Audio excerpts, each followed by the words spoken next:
우리 함께 하나님 말씀 보겠습니다. 창세기 35장 3절에서 7절 말씀입니다. 구약 53쪽입니다. 창세기 35장 3절에서 7절 말씀 함께 교독하시겠습니다. 3절 제가 먼저 읽습니다. 우리가 일어나 베들로 올라가자. 내 환난 날에 내게 응답하시며 내가 가는 길에서 나와 함께 하신 하나님께 내가 거기서 제단을 쌓으려 하노라 하매 그들이 자기 손에 있는 모든 장산들과 자기에게 있는 물건들을 야곱에게 주는지라.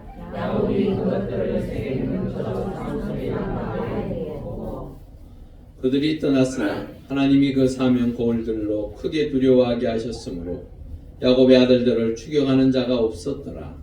야곱과 그와 함께하는 모든 사람이 가나안 땅을 수고 베들레헴에 오르고 읽겠습니다.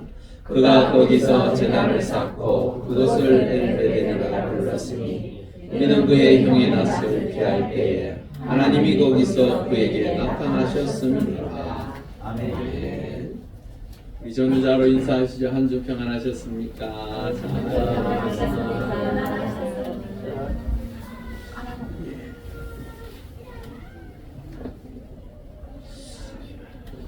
세상은 참으로 어지럽고 복잡합니다. 각 나라들마다 참으로 어려운 시기를 보내고 있습니다. 그럼에도 불구하고 이 지금은 한 번도 멈춘 적이 없습니다. 여전히 자전하고 있고 공존하고 있습니다. 우리의 삶의 자리도 어렵지만 그래도 하나님께서 지켜주셔서 그 자리를 지키고 우리가 지금까지 여기 서 있는 줄 믿습니다. 올해가 시작한 지가 그제 같은데 벌써 2달이 다 지나가요. 참 세월은 유수와 같이 빠르다고 하고 또한 화살과 같이 날아간다라고 이야기하고 있습니다. 나이 먹는 것이 무엇인지 나이 먹는다라는 것을 저도 느끼고 있습니다. 그럴 때마다 그래도 이만큼 건강하다는 게 감사하더라고요. 하나님께서 제 나이에 저와 같은 동년배들의 그 아픔들을 이래 보면요, 그래도 나는 건강하구나 라는 생각을 종종 하게 됩니다. 우리의 삶의 자리 때로는 더 많이 누리지 못하고 더 많이 갖지 못해서 때로는 힘들 때도 있지만 그래도 그럼에도 불구하고 하나님께서 지켜주셔서 우리가 여기까지 살아온 줄 믿습니다. 아멘. 올 한 해도 정말로 하나님의 은혜로 늘 삶의 자리가 기쁨으로 채워지실 수 있기를 바랍니다. 창세기는요, 사실은 하나님께서 태초에 천지를 창조하신 이후에 아담과 하와를 통하여 족장시대가 쭉 펼쳐지는 내용이 있습니다. 그 핵심적인 인물들이 대략 아브라함과 이삭과 야곱과 또한 요셉이라는 이 네 족장을 통하여 사실은 우리에게 언급하고 있습니다. 아담까지 치면 다섯 족장입니다. 그 이야기들 속에 이 야곱이라는 이 한 사람은요, 별것 아닌 것 같지만 아브라함만큼 중요한 역할을 합니다. 왜 그러냐 그러면 하나님이 하나님의 백성들을 선택하고 부르셔서 그 가운데에 12지파라는 지파를 세웁니다. 그 지파를 통하여 이스라엘이라는 한 나라가 하나님께서 기대하시는 하나님의 나라로 선별되어서 세워지게 됩니다. 그 핵심이 바로 야곱이라는 사람. 참 야곱이라는 사람을요, 가만히 들여다보면요, 좌충우돌, 항상 하나님의 기쁨이 되어지고 하나님의 은혜를 누리며 살면서 자신의 인간의 생각으로 방법으로 자신의 삶을 이끌어 가려고 하다가 넘어지고 쓰러지고 깨어지고 또한 그것 때문에 문제가 생겨서 어찌할 바를 몰라 막 발버둥치는 거. 조금 더 고상하고 조금 더 믿음의 아름다운 모습만 기록되어져 있었다면 우리는 야곱을 그렇게 생각하지 않았을 것 없더한데, 야곱은요, 그가 넘어지고 쓰러지고 때로는 두려움과 염려와 걱정과 바로 하나님과 함께 했음에도 불구하고 단 얼마 지나지 않아서 또다시 인간의 모습으로 돌아가는 그 모습을 보면 어쩌면 우리와 너무나도 흡사해요. 여러분들은 믿음의 반석 위에 세워진 하나님의 사람들이시죠? 그러셨으면 좋겠어요. 믿음의 반석이라는 그 위에 세워져서 때로는 넘어져도 다시 오뚜기가 일어설 것 같이 일어설 수 있는 그런 하나님의 사람들로 성장하실 수 있기를 바랍니다. 왜 그러냐 그러면 내가 가는 그 천국의 길은 얼마 남은지 사실 몰라요. 그렇지만 많은 사람들에게 주어져 있는 시간은 한정적입니다. 유한하다라는 거예요.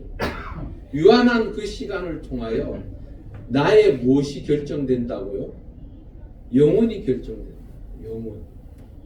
여러분, 영혼이라는 것은요, 어떻게 생각해보면 막막해요. 한번 생각해 보세요. 내 스스로가 유한한 존재인데 그 유한한 존재가 영혼을 생각한다는 것 자체가 사실은 어불성설이에요. 그리고 많은 사람들이 그런 이야기를 해요. 그 영혼을 어떻게 아느냐? 두고 봐야 알지. 그걸 뭐 어떻게 보여줄 수 있느냐? 저도 보여드리고 싶어요. 정말로 여러분들에게 영혼이 있음을, 또한 그 하나님의 놀라운 은혜의 역사를 보여드리고 싶어요. 그런데 성경에 기록되어 있습니다. 여러분, 성경은 하나님의 구원의 역사를 기록한 책이기도 하지만 그 안에 많은 사람들이 살아왔던 삶의 자리에서 무엇을 향하여 어떠한 길을 걸어갔는지가 기록되어져 있습니다. 그 길을 여러분들이 하나님의 은혜 가운데 내 삶을 통하여 그 믿음의 선배들이 걸어간 그 길을 함께 기쁨으로 걸어가실 수 있기를 바랍니다. 믿는다라는 것 사실은 별거 없어요. 예수 그리스도 그분이 나의 죄를 대신하여 죽으시고 내가 그분을 믿음으로 말미암아 영원한 생명을 얻었음을 내 입술로 고백하면 그게 바로 믿는 자의 모습입니다. 뭔가 거창하게 뭔가를 이루어야 우리가 구원받는 게 아니라는 거예요. 그렇다면 오늘 이 본문을 통하여 이 야곱이라는 사람은 어떻게 그 믿음의 길을 걸어갔는가? 어떻게 넘어졌을 때 다시 한번 일어서는 힘을 얻을 수 있었던가? 그 이야기를 함께 나누고자 합니다. 오늘 3절에 보니까요, 우리가 일어나 베델로 올라가자라고 말하고 있습니다. 사실은 베델로 가기 싫어서 세겜에 멈춰 있었던 것은 아니에요. 그리고 아버지 집인 헤브론으로 가기를 이 야곱도 기대했을 거예요. 왜? 떠나올 때에는 아무것도 가지지 못하고 맨몸으로 그냥 떠나왔던 그 삶의 자리가 돌아올 때 대략 한 35년 만에 돌아와요. 삼촌 집에 20년간, 또한 숫곳에서 10년간, 대략 세겜에서 5년간 해서 한 35년 만에 이제 아버지 집으로 돌아가요. 젊은이들이 또한 외지에 나가서 돈 벌러 나갔던 사람들이 집으로 추석을 맞이하고 설을 맞이해서 집을 찾을 때에 그래도 뭐라도 하나 들고 가면 뭐라도 하나가 있어서 갈 때는 발걸음이 가벼운데 아무것도 없이 가려고 하니까 얼마나 그 발걸음이 무겁겠습니까? 그런데 야곱은 그런 게 아니에요. 차고 넘치도록 풍성함을 누리고 이제 그 아버지 집으로 돌아가는데, 문제는 이 세겜에서 멈추었던 것이 그들의 가정에, 그들의 부족에게 엄청난 화가 지금 몰아닥치기 일부 직전이. 그러니까 그 발걸음이 얼마나 무겁겠습니까? 사실은 지금 베델로 가는 것조차도 사실은 쉬운 일이 아니에요. 그런 상황에서 야곱은 결단합니다. 그들 자녀들과 또한 그와 함께하는 가족들에게 이렇게 이야기합니다. 하나님께서 나에게 베델로 가라고 지금 말씀하신다. 그래서 내가 베델로 가려고 합니다. 그 베델은 내가 1절에 보면 이렇게 표현하고 있어요. 내 형 에서의 낯을 피하여 도망하던 때에 내게 나타났던 하나님께서 거기서 제단을 쌓으라고. 그 베델에서 만난 그 하나님이 나에게 제단을 쌓으러 지금 그쪽으로 오라고 해. 그러면 하나님 앞에 예배드리고 하나님 앞에 제사 지내러 가는데 우리가 어떻게 해야 할까? 그렇게 이야기하면서 뭐라고 합니까? 너희 중에 있는 이방 신상들을 버리고 자신을 정결하게 하고 너희의 의복을 바꾸어라라고 말을 합니다. 그러면서 오늘 3절에 이렇게 이야기해요. 자, 이제 우리 일어나자. 가자. 뭐 죽든지 살든지 한번 해보자. 이제 그러는 거예요. 왜? 어쩔 수가 없어요. 지금 가만히 있어도 죽고 떠나도 죽어요. 가만히 있으면 그 세겜을 그렇게 만들어 놓은 그 아들들 때문에 그 가나안 전체 족속이 자신들을 죽이려고 덤벼들 거예요. 아무래도 도망가다가 잡혀 죽는 게 낫겠죠. 머물러 있다가 그냥 죽는 것보다는 그런 생각은 아닌 것 같고, 여하튼 그 아버지인 야곱이 이야기합니다. 가자. 이제 이게 결단이. 여기서 일어나라는 이 말은요, 쿰이라는 뜻인데 결단을 가지고 힘있게 나아가다라는 뜻이에요. 그래서 이제 모든 가족들 또한 그와 함께하는 모든 이들과 함께 이제 떠나자고 해요. 그럴 때에 그가 이렇게 이야기합니다. 떠나는 이유에 대해서 좀 더 명확하게 이야기하고 있어요. 두 가지를 이야기합니다. 첫 번째, 환난 날에 내게 응답하신 하나님. 두 번째로는 내가 가는 길에 나와 함께 하신 하나님. 그분을 위해서 어떻게 하려고요? 제단을 쌓기 위해서 베델로 가자라고 말합니다. 여러분, 종교개혁가 존 녹스라는 사람이 있습니다. 우리는요, 믿음의 사람이라면 시험 들고 어려움을 겪고 힘든 상황이 없어야 한다라고들 많이들 생각합니다. 왜? 내가 예수 열심히 믿으려고 하면 누가 지키시기 때문에? 하나님이 지키신다는 우리 확신이 있으시잖아요. 그런데 그런 확신을 가지고 있는데도 내 삶의 자리가 때로는 어렵고 힘들어서 고통스러울 때가 있습니까? 없습니까? 많습니까? 적습니까? 많습니다. 제가 늘 이야기하죠. 바닷가에 뭐가 치듯이 파도가 치듯이 때로는 폭풍우가 몰아칠 때는 10m 되는 어마어마한 그 파도가 밀어치기도 하고 어떤 때는 찰싹찰싹 거리지만 치는 경우들이 있습니다. 많습니다. 중요한 것은 그 삶의 자리에서 믿음 안에서 산다고 하지만 그 고통이라는 것은 여전히 믿는 자나 믿지 않는 자나 똑같이 오더라는 거예요. 그 존 녹스라는 분이 이런 말을 했어요. 나는 나의 인생 중에 자주 사탄으로부터 오는 많은 습격을 받았어. 그러나 지금 그는 가장 무섭게 나를 공격하고 있어. 그리고 자기의 모든 힘을 다해 나를 멸망시키고 죽이기 위해 쏟아내고 있다라고 말했다. 누가요?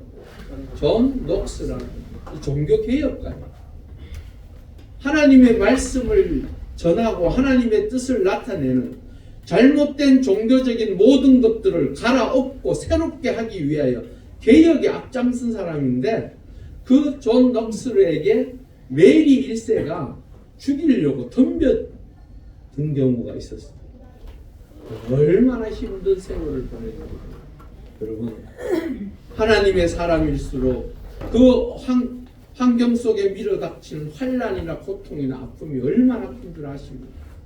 때로는요, 이 사탄은요, 우리가 예수 안 믿을 때는 가만히 내버려 뒀다가 내가 예수 한번 잘 믿어보려고 하는 그 순간부터 몰아칠 때 그 아픔이라는 것, 그 고통이라는 건 이루 말할 수가 없어요.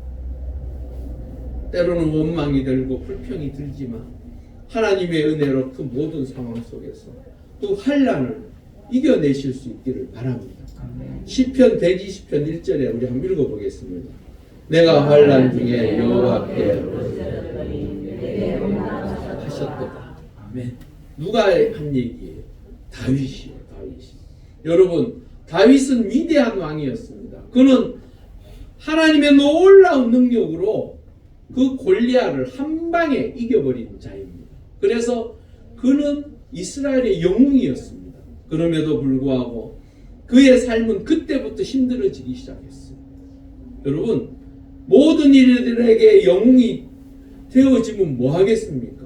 자신의 장인어른 사울 왕이 자신을 죽이려고 별짓을 다 하는 거예요. 때로는 이런 말 할 생각도 들지 않았을까요? 내가 언제 왕 되고 싶다고 했냐고. 하나님 앞에 내가 언제 내가 왕이 되겠노라고 하나님 내 왕 시켜주세요 한 적이 있었느냐. 그런 적 없었어. 그런데 정작 그 골리앗 죽여서 영웅이 되고 나니 그 삶의 자리가 더 힘들어지고 어려워지더라고요. 우리가요, 하나님의 사람으로 살다가 때로는 환난 중에 겪는 그 어려움 하나님의 은혜로 이겨내시고 하나님께서 반드시 응답하시리라는 것을 믿음으로 고백하실 수 있기를 바랍니다. 아멘. 그러면 그 어려움이 하나님의 은혜로 말미암아 극복되어지고 그 하나님의 손길을 통하여 다시 한번 새로워질 줄 믿습니다. 얼마나 하나님께서 우리에게 기막히게 응답하시는지 우리 호세아 2장 21절에 22절 읽어보겠습니다. 시작. 여호와께서 이르시되 그날에 내게 응답하리라. 나는 하늘에 응답하고 하늘은 땅에 응답하고 땅은 곡식과 포도주와 기름에 응답하고 또 이것들은 이스라엘에 응답하리라. 이게 응답하는 게 점점 어떻게 되어져가요? 확장되어지며 계속 아래로 내려요. 사실은요, 제가 이 말씀을 묵상하면서 그런 느낌이 들더라고요. 우리가 때로는 어렵고 힘든 상황에 하나님 앞에 기도하며 하나님의 뜻을 구하며 그 하나님께서 나에게만 허락하시는 것이 아니라 나와 함께하는 모든 이들에게 나와 함께하는 정말로 하나님의 은혜 가운데 믿음 안에서 함께 공동체에서 또한 내 가정에 하나님께서 그 놀라운 은혜의 역사를 응답하실 줄 믿습니다. 그냥 단지 우리에게 툭 던져주는 걸로 끝나는 게 아니에요. 우리의 삶의 자리에 그 하나님의 놀라운 손길을 통하여 하나님께서는 나와 함께하는 내 가족과 또한 내 이웃과 나의 공동체와 내가 있는 그 일터 위에 하나님께서 점차적으로 확대해 가시며 더 많은 것으로 채워 가실 줄 믿습니다. 아멘. 그러기에 그 하나님은 우리와 함께 하시고자 이 땅에 오셨고 그분이 가시면서 우리에게 영원히 그 하나님께서 너희들을 지키고 함께 하시리라고 말씀하셨어요. 그것이 바로 요한복음 14장 16절에서 17절 나와 있습니다. 우리 한번 읽어보겠습니다. 내가 아버지께 구하겠으니 그가 또 다른 보혜사를 너희에게 주사 영원토록 너희와 함께 하리니 그는 진리의 영이라 세상은 능히 그를 받지 못하나니 이는 그를 보지도 못하고 알지도 못하느라 그러나 너희는 그를 아나니 그는 너희와 함께 거하시며 또 너희 속에 계시겠습니다. 아멘. 예. 이 보혜사라는 뜻이요, 보호하고 은혜를 주는 역할, 그 이야기. 그 성령께서 예수 그리스도를 구주로 고백한 자에게 임재하셔서 우리를 보호하시고 우리에게 은혜를 허락하시는 줄 믿습니다. 아멘. 여러분 염려하고 걱정하지 마십시오. 때로는 어렵고 힘든 상황 속에서 나 혼자 서 있는 것 같은 그 두려움이 있을 때 하나님 앞에 엎드려 기도하십시오. 그 성령께서 나를 지키고 나와 함께함을 믿고 그분에게 간구하실 수 있기를 바랍니다. 내 삶의 자리는 그분이 나를 지킴으로 인하여 그 모든 상황 속에서 내가 하나님의 응답을 누리는 복된 주의 백성이 되어지는 줄 믿습니다. 아멘. 그러고 난 다음에 그 고백을 했어요. 내가 그 하나님 앞에 이제 제사 지내러 가야 된다. 제단을 쌓으러 가야 되니 가자. 그러니까 그 가족들이요, 자신들이 가지고 있는 것들을 이제 다 내어놓습니다. 다 내어놓아서 그것을 어디에? 상수리 나무 아래에 묻었다라고 말하고 있습니다. 이방 신상을 묻었다라는 것은 더 이상 그것과 관계하지 않겠다. 즉 하나님 앞으로 나아가서 내가 의지했던 것 이제는 다 내려놓고 그분께 제단을 쌓고 그분과 함께 하겠다라는 의지의 표현이에요. 여러분, 우리의 인생도 하나님의 은혜 가운데 믿음의 아름다운 모습을 통하여 내가 가지고 누리고 있는 것들에 의지했던 것들을 우선 내려놓으십시오. 그리고 하나님 앞에 믿음의 아름다운 모습을 통하여 살아가십시오. 그러면 그분께서 우리를 지키실 것입니다. 그러기에 믿음은요, 그냥 말로 그치는 것이 아닌 믿음은 내 삶의 모습을 통하여 보여주는 것입니다. 그 하나님 앞에 나의 모습을 통하여 하나님 앞에 드러내는 거예요. 아브라함이요, 하나님께서 이삭을 나에게 바치라고 했을 때 예 하나님 이러고 너무 끌으며 하나님한테 내가 잘못 들었나? 아니면 내가 요즘 깜빡깜빡하지만은 뭔가 이상해. 그렇게 해서 머뭇거렸다면 어쩌면 그는 그 믿음의 사람으로서 우리에게 아름다운 믿음의 조상이 되지 못했을 거예요. 그런데 그는 두말하지 아니하고 그 이삭을 하나님 앞에 드리러 떠납니다. 그게 쉬울까요? 어려울까요? 어렵죠. 그것만큼 힘든 것이 어디 있겠습니까?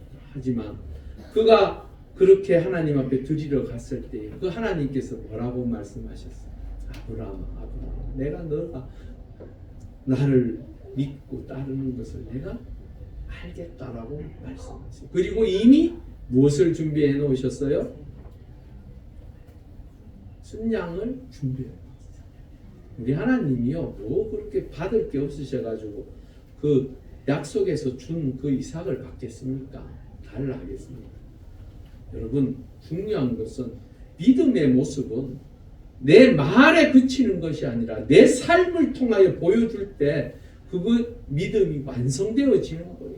말로만 믿는다고 해서 믿어지는 게 아니에요. 야고보서 2장 25절에서 26절 우리 한번 볼까요? 또 이와 같이 기생 아합이 사자들을 접대하여 다른 길로 나가게 할 때에 행함으로 의롭다 하심을 받은 것이 아니냐.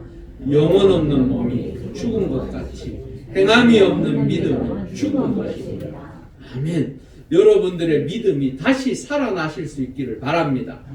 불평하고 원망하고 또한 믿지 못하였던 것들이 하나님을 믿음으로 말미암아 여러분들의 영혼이 살아나고 그 믿음을 통하여 놀라운 기적의 역사를 누리실 수 있기를 바랍니다. 하나님께서 준비하시고 계획하시고 하나님께서 주시고자 하는 것은요, 믿음을 통하여 주시는 것입니다. 여러분들의 믿음을 통하여 하나님의 은혜의 역사, 능력의 역사를 경험하실 수 있기를 바랍니다. 5절을 보니까요, 그들이 이제 떠났습니다. 그런데요, 놀라운 기적의 역사가 베풀어집니다. 그 사면 돌들로 크게 어떻게 했다고요? 두려워합니다. 누가요? 하나님. 여러분, 우리 하나님은요, 우리보다 먼저 일하시는 분이신 줄 믿습니다. 그들이 떠날 때 얼마나 두려웠겠습니까? 첫 발을 내디딜 때 이게 가는 게 맞나 안 맞나 얼마나 머리가 복잡했겠습니까? 그 길을 가는 동안에 혹시나 우리가 공격을 당하면 어떻게 할까? 중요한 것은요, 그 하나님께서는 이미 준비하시고 계획하셔서 그들의 마음을 움직여서 그들이 꼼짝달싹할 수 없도록 만들어 놓으셨다라는 거예요. 하나님의 기적의 역사는 우리의 생각과 우리의 방법을 뛰어넘는 줄 믿습니다. 출애굽기 23장 27절에서 28절에 우리 한번 읽어보겠습니다. 내가 내 위엄을 내 앞서 보내어 내가 이루게 모든 백성을 물리치고 내 모든 원수들에게 내 눈을 들어 교만하게 하시나 내가 왕거를 내 앞에 보내니 그분은 히위 족속과 가나안 족속과 헷 족속을 내 앞에서 쫓아내리라. 이스라엘 백성들이 출애굽해서 가나안 땅으로 들어갈 때 그들은 군사 훈련을 해서 군이 뭐라고 해야 되나요? 힘이 그들의 군사력이 막강한 것처럼 그런 모습이 아니었어요. 그들의 모습은 어떠한 모습이었습니까? 노예의 모습. 노예는 무엇입니까? 자기가 할 수 있는 게 아무것도 없어요. 지시하는 것만 따라하는 것뿐이에요. 그들이 노예 생활하면서 군사훈련 받은 적이 있습니까? 없습니까? 없습니다. 군사훈련 받은 적이 없어요.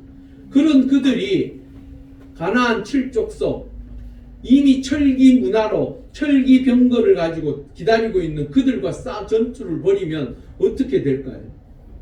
이스라엘 백성들은 오합지졸로 다 흩어질 거예요. 우리 소위 말하죠. 당나라 군대라고 이야기하죠. 당나라 시대 때 마지막 그 당이 무너질 때 그들이 어떻게 무너졌습니까? 그 안에서요. 뭐 그런 건 설명 안 할게요. 여하튼 그 당나라가 무너진 게 군사력이 그렇게 좋았음에도 불구하고 그 병사들이 딴짓을 하고 훈련하지 않으니까 그냥 무너져 내려가는 거예요. 사람이 많으면 뭐합니까? 이스라엘 백성도 사실은 그런 상황이에요. 군사 훈련을 한 적이 없어요. 그 광야길을 걸으면서도 군사 훈련을 한 적이 없어요. 그런 그들이 가나안으로 들어갈 때 그냥 들어가서 전투하면 이길까요? 질까요? 그건 불보듯 뻔한 거예요. 지는 게 당연한 거예요. 그런데 하나님께서 먼저 그들 앞에 무엇을 보냈다고요? 왕벌. 이 왕벌이 그냥 큰 벌이라는 얘기는 아닌 거 아시죠? 이건 상징적인 거예요. 그들의 마음을 두렵게 하고 그들이 스스로 무너질 수 있도록 만들어 놓으신 거예요. 그래서 그들은 그 점령에 갈 때마다 쉽게 점령했어요. 여러분, 우리 하나님은 우리와 함께 하시고 우리를 인도하시는 그 하나님은 우리보다 먼저 앞서서 우리의 일을 계획하시고 준비하시고 하나님의 뜻을 이루시려고 하시는 줄 믿습니다. 그것을 믿으십시오. 그것을 확신으로 받아들이십시오. 그러면 하나님의 놀라운 능력의 역사가 여러분들의 삶의 자리, 우리가 할 수 있는 게 무엇이 있습니까? 가서 뭐 누구에게 뇌물이나 주고요? 아니요. 하나님 앞에 기도하고 그 하나님을 붙잡고 그 하나님의 은혜를 구하면 그 하나님의 능력의 역사가 우리 먼저 임하시고 그 모든 일들을 이루어 가실 줄 믿습니다. 여호수아서 2장 11절에 보면요, 이렇게 말하고 있어요. 우리가 듣자 본 마음이 녹았고 너희로 말미암아 사람이 정신을 잃었나니 너희의 하나님 여호와는 위로는 하늘에서도 아래로는 땅에서도 하나님이시니. 이거 누가 한 얘기냐? 기생 라합이 한 얘기예요. 이스라엘 백성들이 막 몰려온다고 하니까 그 가나안 첫 들어가는 성, 그 여리고성이 얼마나 튼튼한 성인 줄 아십니까? 지금도 그 성은 어마어마하고 그 성 안에 몇 명이 들어있었다고요? 12만. 어마어마한 성입니다. 그런 성을 앞두고 진군하는 그 이스라엘 백성들은 사실 오합지졸 아무것도 아니에요. 별 것도 아닌데 하나님께서는 그 여리고성 앞에 다다르기 전에 이미 그들의 마음을 어떻게 했다고요? 높게 하셨다. 정신을 잃어버려. 이게 사실은 혼란스러워서 막 사회적인 막 불안함이 증폭돼서 문을 걸어 잠가버렸어요. 아예. 그런 상황으로 만들어 놓으셨어요. 그러니까 이스라엘 백성들은 거기 가서 무엇을 했습니까? 전투했습니까? 아닙니다. 성을 돌았습니다. 한 바퀴 돌았습니다. 일주일 동안 한 바퀴씩 돌았어요. 그러다가 맨 마지막 날 7일날 7바퀴를 돌고 그들이 어떻게 했습니까? 소리를 질렀습니다. 여러분 그때 소리 뭐라고 질렀을까요? 애인이 이름 불렀을까요? 뭐 군인들 보니까 뭐 훈련할 때 보니까 그 위에서 낙하할 때 이름 부르란대요. 여러분 무슨 이름을 불렀을까요? 여호와 하나님이 불렀죠.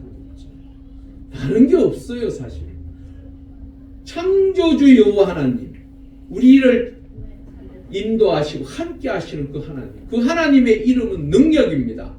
그 하나님의 이름은 우리에게 있어서 힘입니다. 여러분들의 삶의 자리에 힘들고 어려울 때마다 그 하나님의 이름을 부르짖으십시오. 예수 그리스도의 이름을 부르짖으십시오. 예수, 제가요 있었던 교회에 그 권사님 한 분은 늘 그렇게 얘기하더라고요. 다른 거 안 해요. 글자도 모르시고요, 읽을 줄도 모르세요. 그러니까 그 처음에 믿을 때 그 교회에 있었던 그 여전도사님이 그래라 그러더라고요. 예수의 이름으로 기도하라. 그래놨더만 매일같이 새벽에 와서 기도할 때 예수의 이름으로. 별것도 안 해요. 그것만 해, 계속 예수. 그런데 중요한 건 그 너무너무 가난해서 집도 없었던 그분이, 그 교회의 장로님이 집을 자기 땅에 하나 마련해 주었는데 그 땅에서 살면서 그 가정이요, 그 자녀들이 거기서 4명인가 하여튼 그랬는데, 그 4명인가 5명인가 그런데 그 자녀들이 다 성공했어요. 어마어마한 회사를 또 하나 가지고 있는 분도 있어요. 여러분, 한 예수의 이름은 능력입니다. 주 예수의 이름을 붙잡고 기도하십시오. 별것 없습니다. 우리가 할 수 있는 것은 예수의 이름으로 기도하고 그 살아계신 하나님을 의지하면 그분께서 우리에게 놀라운 능력과 은혜의 역사를 베푸시는 줄 믿습니다. 그러고 난 다음에 6절에서 7절에 보니까 야곱과 그와 함께한 모든 사람이 가나안 땅 루스 곧 베델에 이르고 그가 거기서 제단을 쌓고 그곳을 뭐라고 불렀다라고요? 엘베델. 이 엘이라는 건요, 전능자 하나님을 이야기합니다. 베델이라는 것은 하나님의 집을 이야기합니다. 왜 이 이야기를 할 거예요? 엘베델이라고 이야기했을까요? 바로 야곱의 신앙 고백이에요. 지금의 이 자리에 와서 제단을 쌓고 보니 하나님께서 나에게 약속하셨던 것이 내 삶의 자리에 모든 것이 이루어졌습니까? 이루어지지 않았습니까? 완벽하게 이루어졌습니다. 하나님과 약속했던 그것이 자신의 삶을 통하여 완벽하게 이루어졌음을 보고 하나님 앞에 감사합니다. 여러분, 우리의 인생에 아직도 이루어지지 못한 것들이 있습니까? 하나님을 의지하고 그 하나님의 은혜 가운데 거하십시오. 그러면 그 하나님께서 여러분들에게 약속하신 그 모든 것들이 하나님의 은혜 가운데 완벽하게 이루어질 줄 믿습니다. 감사할 수 있는 입술을 통하여 여러분 신앙 고백하십시오. 그러면 여러분들의 삶의 자리에 하나님께서 함께 하신 것을 매일같이 나누고 함께 할 때에 하나님의 능력과 은혜의 역사가 더욱더 풍성할 것입니다. 그러기에 시편 50편 14절에 감사로 하나님께 제사를 드리며 지존하신 이에게 내 소원을 베푸라라고 말하고 있습니다. 우리가 하나님의 은혜로 말미암아 누린 것을 단지 그냥 입술로만 하지 마시고 하나님 앞에 우리가 기도할 때 왜 그런 걸 많이 하냐. 하나님 이번에 어떻게 되면 이렇게 할게요. 그게 물질일 수도 있고 때로는 내 삶의 자리에서 내가 예배를 이렇게 드릴게요. 내가 누구를 전도를 할게요. 뭐 이런 것도 있잖아요. 여러 가지 있어요. 다양해요. 그렇지만 중요한 것은 하나님의 은혜를 구할 때에 그 은혜를 구할 때에 단지 내 입술의 고백으로만 끝나지 마시고 내 삶의 자리에 그것을 하나님 앞에 드리고 갚아가실 수 있기를 바랍니다. 그것을 위해서 우리가 살 때 하나님의 놀라운 은혜는 여러분 우리가 드리는 것은요 사실은 아무것도 아니에요. 맞죠?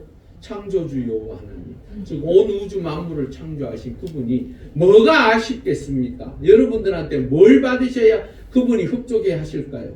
여러분, 여러분들에게 무엇을 받기 위해서 여러분들을 오라고 하나님의 전에 와서 예배드리라고 하는 게 아니에요.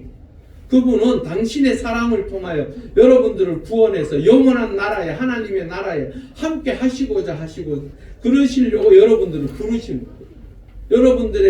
여러분들이 뭐 파란 짝을 띄워준다고 그분이 좋아하실까요? 아무 짝이 쓸모없습니다. 폐차장에 갖다 버려지는 것 말고는 아무것도 없어요. 사실은 여러분들의 물질력, 여러분들의 물질 중에 전 재산을 내어놓을 수 있습니까? 그것도 안 되잖아요. 그러면 하나님께서 여러분을 통하여 영광 받으시고자 하는 것은 무엇인가? 하나님의 은혜에 감사하며 그 마음에 가지고 있는 것을 통하여 또 다른 누군가에게 나누고 베풀 때에 그 하나님의 능력의 역사를 고백하는 것이고, 그게 바로 우리가 서원한 것을 갚는 것이, 아시겠죠? 하나님 앞에 때로는 드리기도 하고, 때로는 내 이웃에게 나누기도 하고, 때로는 나와 함께하는 사람들에게 살아계신 하나님을 증거할 때에 그 모든 것이 완벽하게 이루어지는 줄 믿습니다. 이번 한 주도 주의 은혜 가운데 여러분을 통하여 기대하시는 그 놀라운 하나님의 은혜가 있음을 믿습니다. 그것을 위해서 기도하시고 그것을 붙잡고 그 하나님과 함께 동행하는 복된 한 주가 될 수 있기를 주의 이름으로 축원합니다. 우리 함께 기도하시겠습니다. 한 3주 정도 하나님, 우리는 연약하고 부족하지만 하나님 우리를 지키시고 함께 하신다. 그 놀라운 믿음을 가지고 이번 한 주도 살아가고 하나님께서 예비하시고 준비하신 그 놀라운 은혜의 역사를 경험하는 우리 모두가 되게 해달라고 우리 함께 3초 정도 간절히 기도하시겠습니다.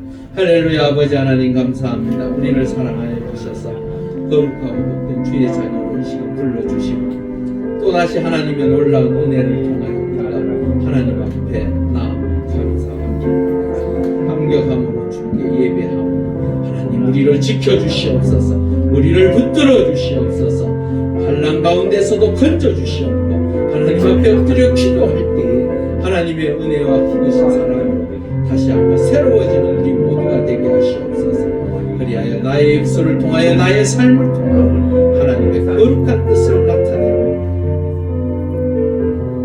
주의 영광을 드러낼 수 있는 주의 백성들 되게 하여 주시옵소서. 할렐루야. 아버지 하나님 감사합니다. 살아계셔서 지금도 우리를 인도하시고 함께 하시고 그 놀라운 하나님의 은혜에 감사하며 하나님의 뜻을 우리가 찾습니다. 우리의 걸어가는 삶의 자리에 하나님의 놀라운 손길을 통하여 준비되어지고 계획되어지고 이루어져가는 놀라운 역사가 나타나게 하여 주시옵소서. 그리하여 우리의 삶을 통하여 날마다 감사를 고백하고 그 은혜를 함께 나누며 함께 나아갈 수 있는 우리 모두가 되게 하여 주시옵소서. 감사함을 돌리며 예수님의 이름으로 간절히 기도드리옵나이다. 아멘.